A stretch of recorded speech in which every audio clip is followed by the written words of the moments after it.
The following half-hour show is a paid political program and is not endorsed by this station, management, or staff. The following program is sponsored by Excalibur Insurance Management Services. Welcome to part 2 of our special two-part presentation. You'll remember in part 1, my guests Mark Levy, Jonathan Tamari, and I discussed the classified document scandal which has engulfed Washington and produced a special appointment of an investigative special counsel by United States Attorney General Merrick Garland to investigate if any laws were broken by current President Joe Biden as well as former President Donald Trump.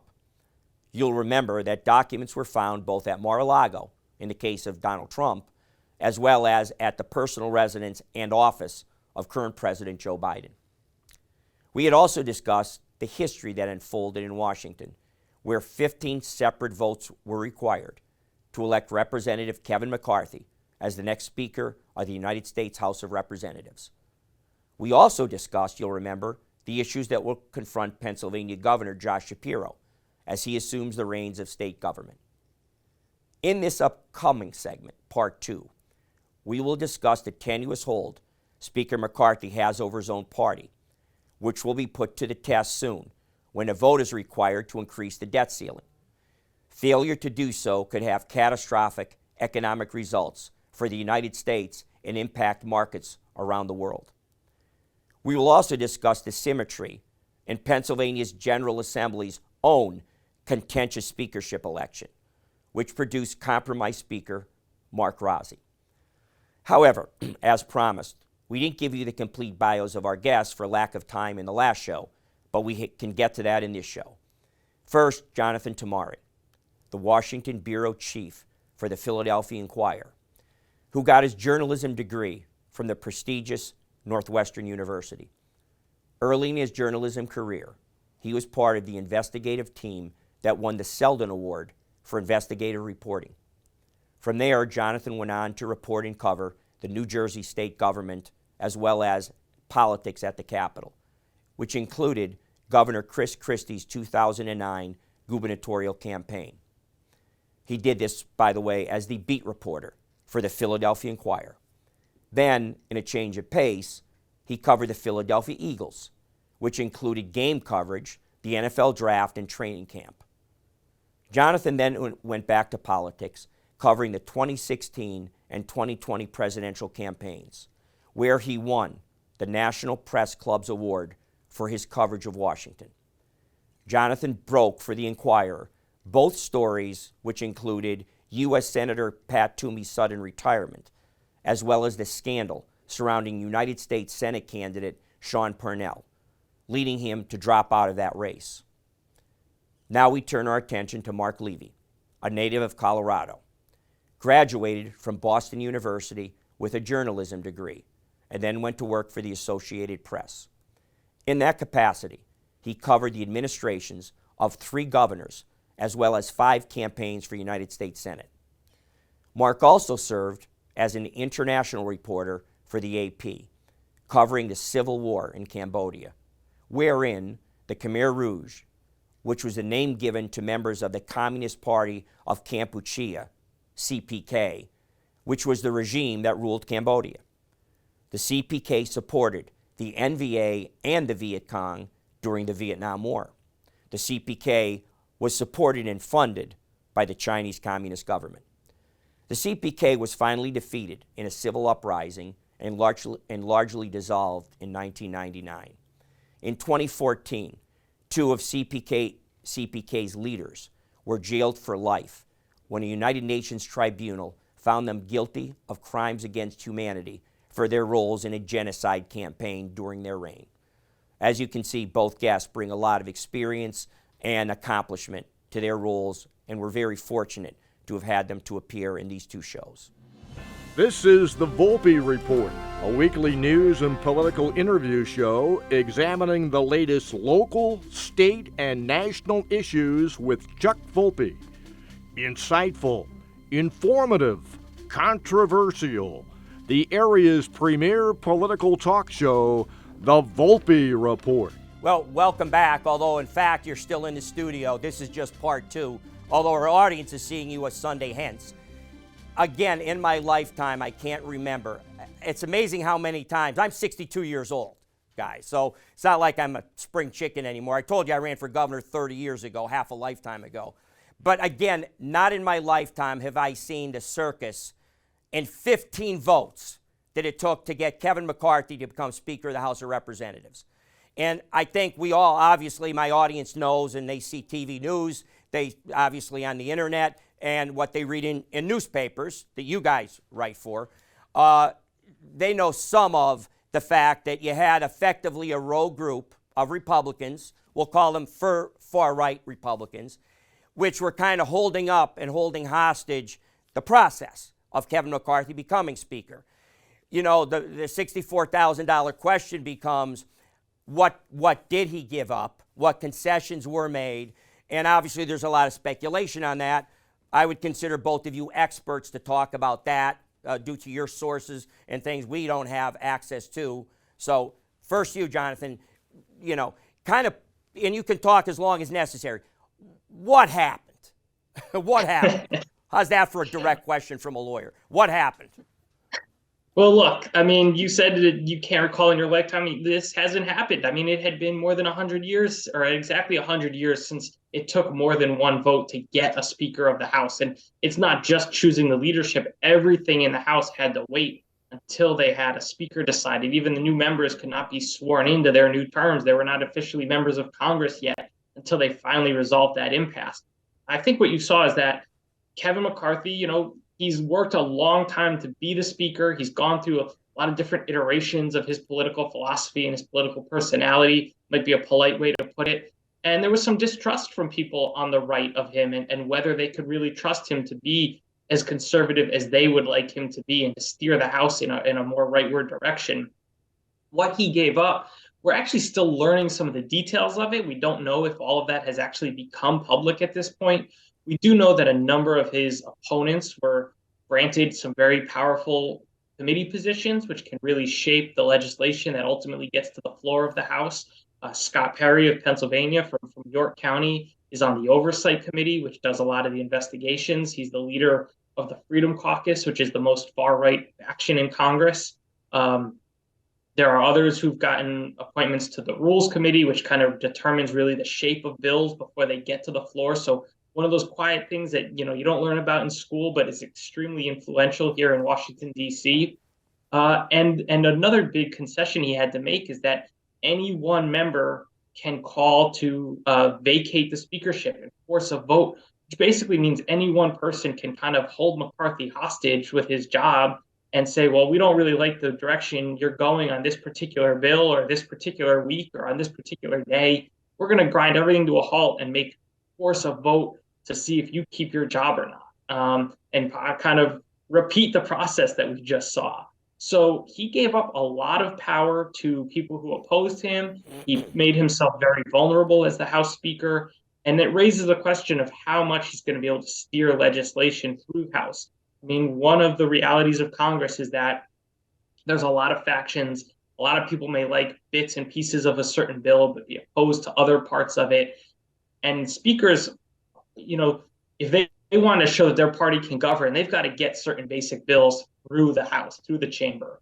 And it might become very difficult for Republicans to deliver on that, given the power that he's given to rank and file members. Now, some people would say that's better, that rank and file members should have more say. It shouldn't just be a leader kind of handing a bill down from on high.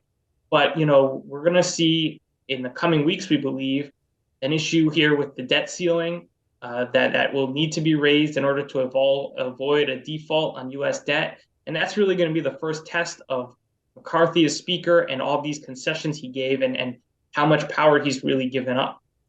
To your point, Jonathan, how's he going to get stuff done? We have a debt ceiling vote coming up, and that might be the first recall vote that happens right then. But your take, Mark.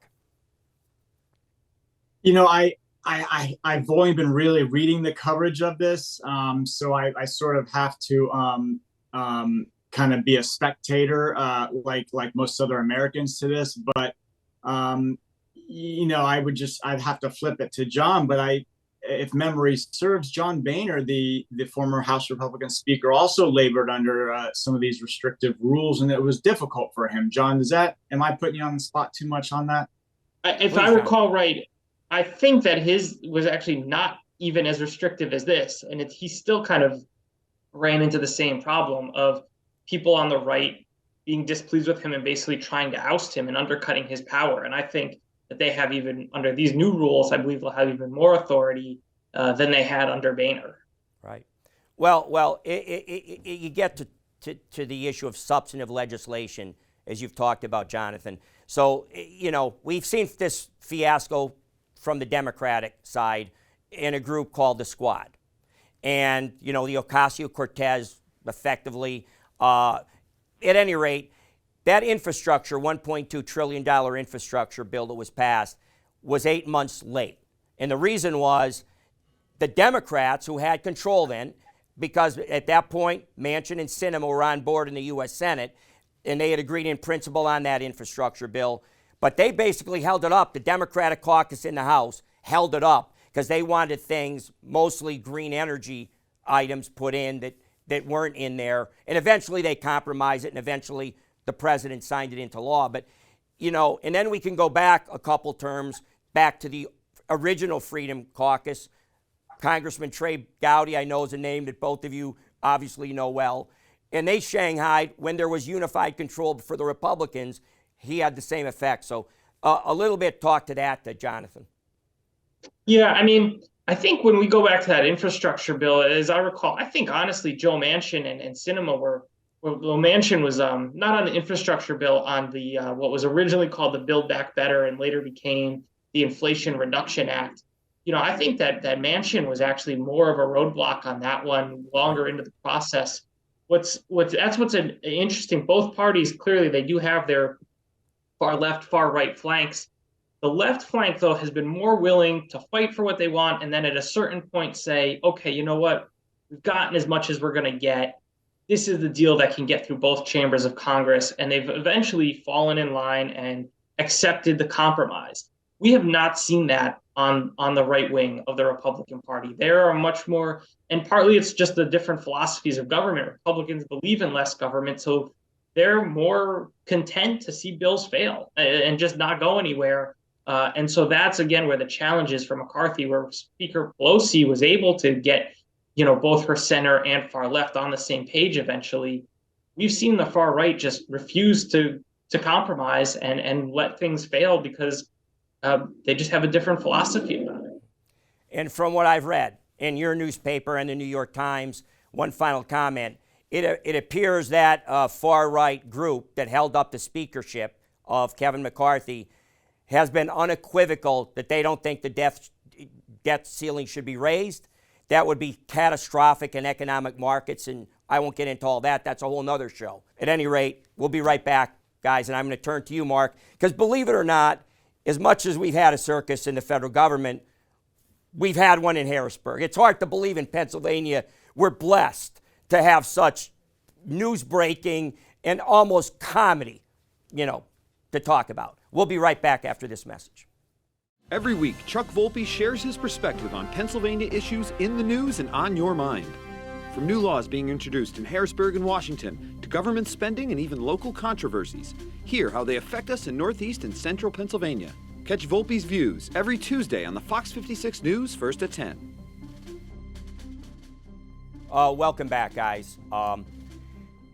Well, now we turn to you, Mark. As I kind of telegraphed when we went to the break, it's impossible out of 50 states that Pennsylvania would be the one to see if they could mirror the comedy at times going on in Washington.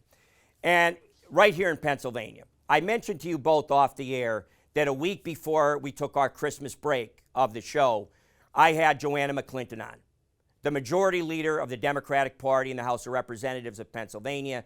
She had broken glass ceilings. Now, we had a wonderful show. She was a great guest. She talked about bipartisanship. She talked about the things she thought she was going to get done. There was a new day in Pennsylvania, a new governor, a Democratic chamber by one vote. So, at any rate, we know a funny thing happened on the way to the forum, so to speak. So, Mark, talk about, I'll just set up this and say, out of left field comes Representative Mark Rossi, a Democrat caucusing with the Democrats, and he becomes the compromise choice, saying that he would be independent, but more so, if what I read is correct, he had almost promised, I think, that he would change registration independent and not caucus with either party. Well, guess what happened? He didn't change his registration and, in fact, did caucus with the Democrats. So pick it up and just talk about this saga in Pennsylvania history. Yeah, so I would take issue with one thing that you said, that Please. he is not, as I understand, a compromised candidate. It's almost like there was the leadership on both sides of the aisle went along with it, but not happily. Agreed. But what we have was in November's election, a 102 to 101 Democratic majority. It was something of a surprise to most people. The Republicans have had an entrenched majority in that chamber since 2010's election. And most people felt that would continue. What we saw is a Democratic wave. They knocked out roughly 12 seats and had a majority. But the problem is that one of their members died in October. It was too late to replace him on the ballot, and so he was essentially elected. It's a Democratic-leaning seat, so it's empty. You also had two other Democrats who ran for their House seats at the same time that they ran for higher office. Summerlee also ran for Congress. Austin Davis also ran for lieutenant governor, and they were elected, so they resigned their seats. So what you have now is 99 Democrats and 101 Republicans.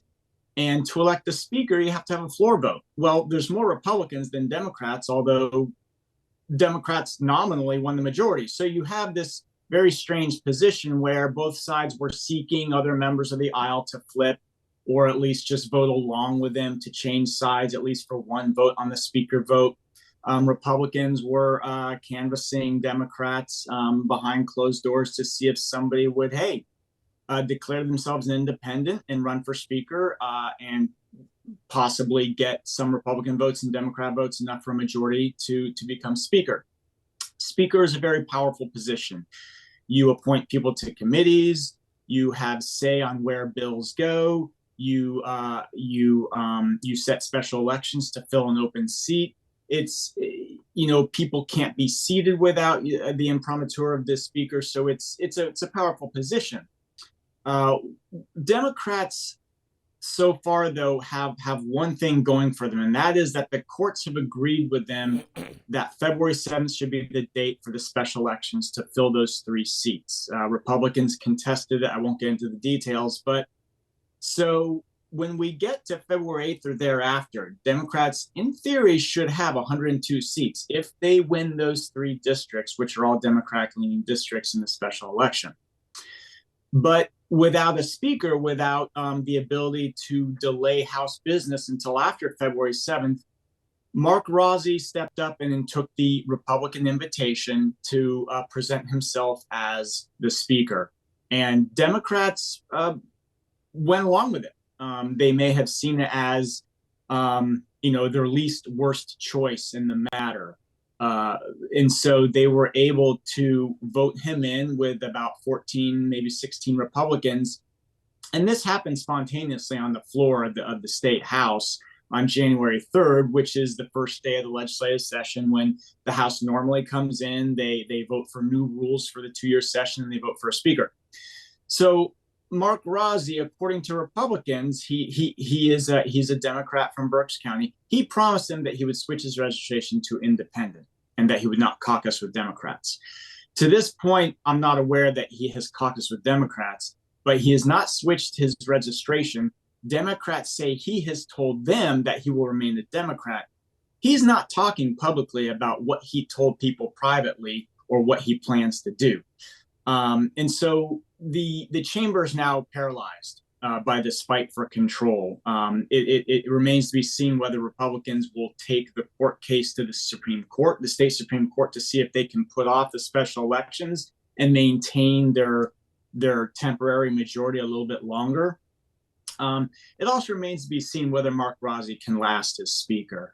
What he did not sit well with many Democrats, because Democratic leadership had specifically told their rank and file, don't take what Republicans are offering. That's A. And B, Democrats are behind Joanna McClinton as they voted her as their minority leader over the past 2 years, and they were prepared to elect her as their speaker. She is their choice. She is their leader, and it doesn't sit well with many Democrats what Mark Rossi did when he went against leadership. By the same token, there are a number of rank and file Republicans who are not happy about the deal that Republican leadership supposedly brokered with Mark Rossi. It hasn't gone well for Republicans to this point. There were a number of rank and file Republicans who wanted to cohesively back a Republican speaker. So Mark Rossi may be suffering from lack of support on both sides of the aisle. And it's hard to see how this is going to go well for him in the long term. And should Democrats have that 102 seat majority, it may be that there is a move to install Joanna McClinton as Speaker. Agreed. Let me turn to you now, Jonathan, for a comment on this subject. And let me give you somewhat of a historical perspective. First, let's do the math. Let's assume, it's safe to do that those 3 seats will in fact stay Democrat. And at that moment, it'll be 102 Democrat, 101 Republican. Control. By one, it's as good as a million. A control. Which means they can, to Mark's point, effectively recall and elect Joanna McClinton Speaker. But here's the where it gets fun. That includes Mark Rossi's vote, correct? Well, and if he doesn't vote and stays neutral as he's claimed he would, now it's 101 and 101. And would it not be, in fact, the Speaker that breaks that tie?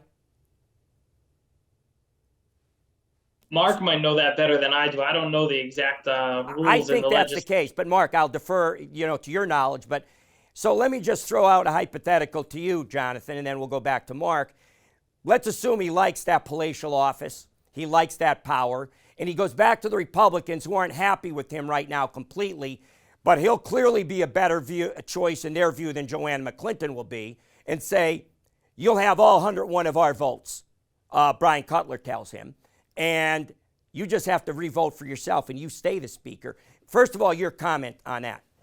It would be quite a high wire act to try to round up, as a longtime Democrat, to try to round up every single Republican to vote for you. Because I'm sure there are some who would, but he can't even lose one. And that's a challenging thing to do, even if you're a Republican leader, to get your entire caucus behind you, let alone a Democrat. And I think the consequences of attempting something like that and failing could be pretty significant, I would think. I assume he's very well liked and well known in his district, but if you undercut, your support within your own party by crossing over, and then the other party doesn't fully embrace you, then where is your constituency? He'd have to stay a Republican effectively. Yeah, but he's been a Democrat for presumably, his entire career. So suddenly he'll have to convince these other people who've been voting against him to now be for him. Right. I think, it's one of those, if you take a shot like that, you can't miss. And that seems like a really, really tough shot to me from the outside. Like maybe if he agrees to officially become independent and move from Republican and then have to convince his district, which is a Democratic district, to keep him in office too, of course. Now back to you, Mark, and this will be the last point before we end the show. Your comments on the same thing. And let me just say, that theory, although I like to take credit for it, actually came from a pretty good source on the Republican side. I just had on this show Greg Rothman, now Senator Greg Rothman, but formerly in the Republican Leadership Caucus in the House and the chairman of the HRCC, no less. And having talked to his colleagues, he was sharing this information. So maybe not as far-fetched, but Mark, your comment on that.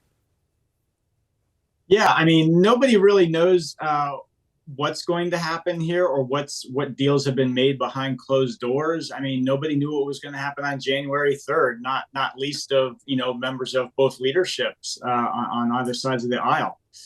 So what John said is important, though, because Republicans could not coalesce around a speakership nominee. That's why they were unable to put one candidate forward and put them in, because they were fractured. And so the idea that they would rally around Mark Rossi is it's hard to imagine. It's hard to see. And the idea that Mark Rossi would move away from his family, the Democrats, is also hard to see. If he wants to get reelected, he needs to keep the faith with Democrats. But I think one other thing that's getting lost here is that stability in the House is of the utmost importance to Josh Shapiro and his political career. Josh Shapiro is the new governor, needs to show voters he can get things done. There's probably no better time to do it than now when he's incredibly fortunate to have billions of dollars, billions stuffed in the Treasury from a couple different forces, inflation among them, all the federal aid for coronavirus, another one. No other governor who's come into office in the last 20 some odd years has had that good fortune. Everyone has been facing a deficit. Josh Shapiro has lots of money in the bank. The pressure is off. The time to get something done is now. And you would think that stability in the House is of the utmost importance, especially because he's going to be dealing with a Republican-led Senate. Well, ominously for Josh Shapiro, you know, you talked about the issue for the House. Well stated, Mark. If my information is correct, the acrimony is such that, as we speak, that they couldn't agree on the rules, which usually happens after they elect a speaker and they have decorum and they go forward, and everybody was sent home, if my information is correct. They're not even there. So that's going to have to get resolved too. So as you're Josh Shapiro, you're looking askance to a degree over at what was supposed to be a Democratic House as he tries to compile a budget. But you're both quick comment on that. Yeah, I mean, the House is paralyzed right now. There is no way forward right now. Mark Rossi has a working group, but there are no operating rules. They could adopt the same rules as there was from the last session, but there's no way forward. The chamber is paralyzed. Josh Shapiro, as you mentioned earlier, will be giving his budget address, or the State of the State, on March 7th. And he needs a budget by June 30th. You know, it's governors like to get good budgets, on-time budgets. Those are essentially political style points, but it's a feather in their cap. And June is a time for getting things done, for horse trading, for compromise, and for attaching things to the big budget bill. And it will be of the utmost importance to Josh Shapiro to have stability in that chamber.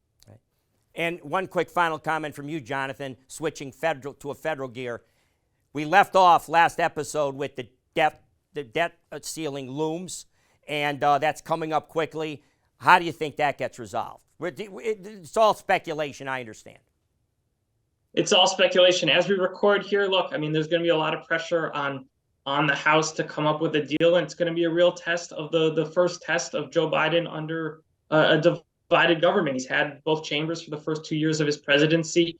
You know, I think it's very unpredictable. We just saw a House vote that, as we discussed, hadn't happened in 100 years. So I don't think that I think we're in uncharted territory when it comes to such a narrow House majority with a group that is willing to really dig in for what they want. I think I think we could see another unprecedented moment. We'll see in the coming weeks. I hope you'll come back on at some point to talk, maybe even individually, on a federal issue specifically or a state issue, Mark, in your case. So I hope I can call you back. I think your participation has done wonders for this show. And now I think we've enlightened people in northeastern central Pennsylvania from two great sources. So thank you. Thank you. Thanks for having us on. Be in touch.